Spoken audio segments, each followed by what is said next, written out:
اللہ کے نام سے شروع جو نہایت ہی مہربان اور رحم کرنے والا ہے۔ ایک ایسی تختی جس پر پوری دنیا کے راز لکھے ہوئے ہیں، کون کب مرے گا، کس کو کتنا رزق عطا کیا جائے گا، اور کس کی زندگی میں کیا کیا ہونے والا ہے اور کیا ہوگا، کس کو کس طرح کی موت آئے گی، کسی کا حشر کیسا ہوگا۔ الغرض یہ کہ تمام چیزیں، زمین و آسمان، دنیائے کائنات کے تمام راز اس تختی پر موجود ہیں۔ لوح محفوظ کیا ہے اور یہ کہاں پر ہے؟ اللہ نے لوح محفوظ کو کس طرح بنایا؟ اس کی شکل و صورت کیسی ہوگی؟ اس کو کس چیز سے بنایا گیا؟ لوح محفوظ کے اندر کون کون سے راز اس کائنات کے موجود ہیں؟ اللہ تعالیٰ جب کسی کام کا ارادہ فرماتا ہے تو اسے کیسے انجام دیتا ہے؟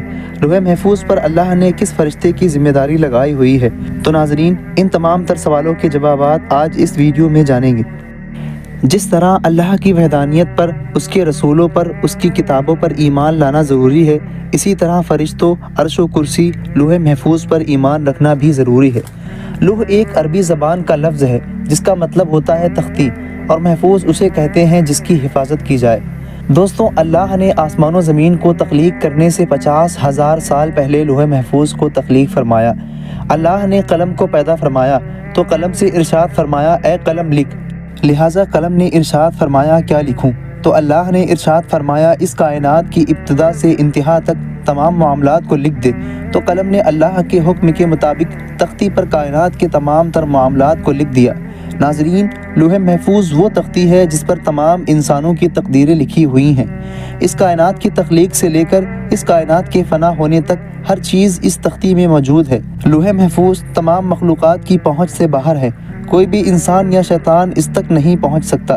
جیسا کہ بخاری شریف کی حدیث میں نبی کریم صلی اللہ علیہ وسلم نے فرمایا کہ اللہ نے لوح محفوظ میں ہر چیز لکھ دی اور آسمان و زمین کو پیدا کیا، اور قرآن کے بہت سارے معاملات میں لوح محفوظ کا ذکر ملتا ہے۔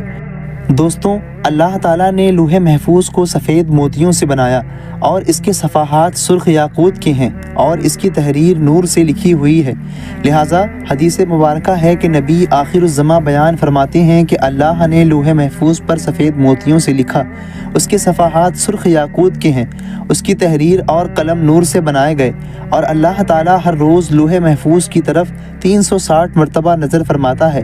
اللہ تعالیٰ کسی کو پیدا کرتا ہے، کسی کو رزق دیتا ہے، کسی کو زندگی عطا کرتا ہے تو کسی کو عزت اور کسی کو ذلت دیتا ہے۔ اللہ وہ ہے جو چاہتا ہے اور کرتا ہے، اور جو چاہے وہ کرے، سب اسی کے اختیار میں ہے۔ روایت میں آتا ہے کہ لوح محفوظ کی لمبائی زمین و آسمان کے برابر ہے، اور چوڑائی مشرق و مغرب کے برابر ہے۔ لوح محفوظ عرش کی دائیں جانب موجود ہے، اور عرش کے ساتھ لٹکی ہوئی ہے، جو کہ ایک فرشتے کی گود میں رکھی ہوئی ہے۔ حضرت ابن عباس بیان کرتے ہیں کہ لوح محفوظ کے سینے پر یہ الفاظ لکھے ہوئے ہیں کہ اللہ کے علاوہ کوئی عبادت کے لائق نہیں، اس کا دین اسلام ہے، اور محمد صلی اللہ علیہ وسلم اس کے بندے اور رسول ہیں۔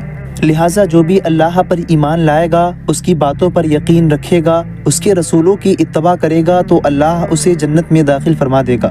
اللہ تعالیٰ نے اپنے عزیز فرشتے حضرت اسرافیل علیہ السلام کی لوح محفوظ پر نگہبانی کی ذمہ داری لگائی ہوئی ہے۔